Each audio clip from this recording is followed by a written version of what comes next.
What is up, everyone? I got a quick post for us today, and this one is called The Power of Positivity from the Neville subreddit, and here it is.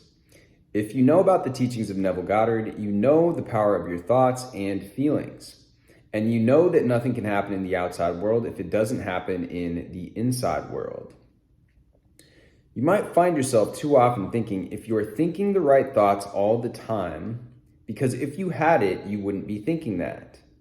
What's the difference between somebody having 100 in the bank versus 1 million if all they're thinking about is having more?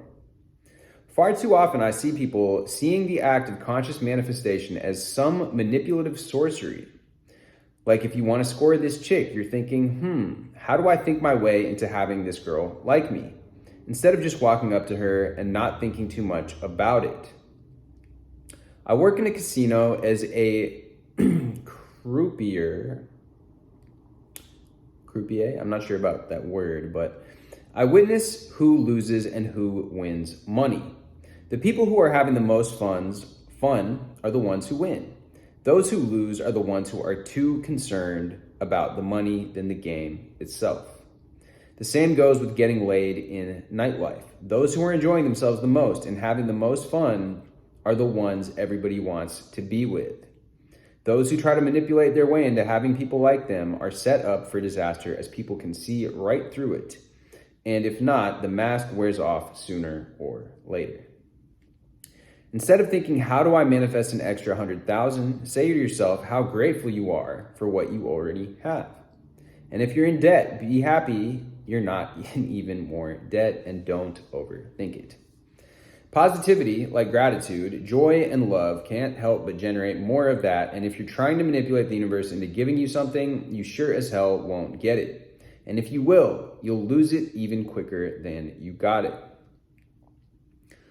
Succinctly stated, TL Magic says definitely, it's more a general technique, but stuff like gratitude can, ironically, be underappreciated by people. I mean, I've been gratitude journaling for quite a while, and it has certainly improved things. If nothing else, it pushes me to look for things to appreciate. Appreciation is also a good skill to use if you find yourself in the type of mood where you feel cynical about literally everything. It's sort of the opposite or antidote to this mood. And in Neville's terms, it's probably a state thing, sort of a you get what you are type thing. Like the people frantically trying to win millions at the casino or leave the nightclub with someone are in a state of worry, uncertainty, stress, neediness, whereas the people just having fun are in a state of fun and enjoyment. Many people discuss this. Napoleon Hill talks about the positive mental attitude and how crucial that is in your success. And Vadim Zealand, the author of Transurfing, who I've mentioned many times on this channel and spoken about, he talks about how living in sweet harmony at the end of Transurfing, the final chapter discusses living in sweet harmony and how if you take one thing from the entire book, it is this which will lead you towards a better lifeline.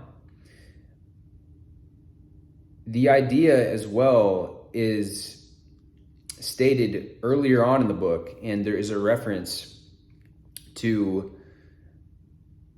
actually attracting a mate, and it talks about how the blue jay just goes up and does its mating dance. It doesn't think too much about it. It doesn't sit on the sidelines. It doesn't ponder all these ways and imagine rejection, much like humans do. It just takes action.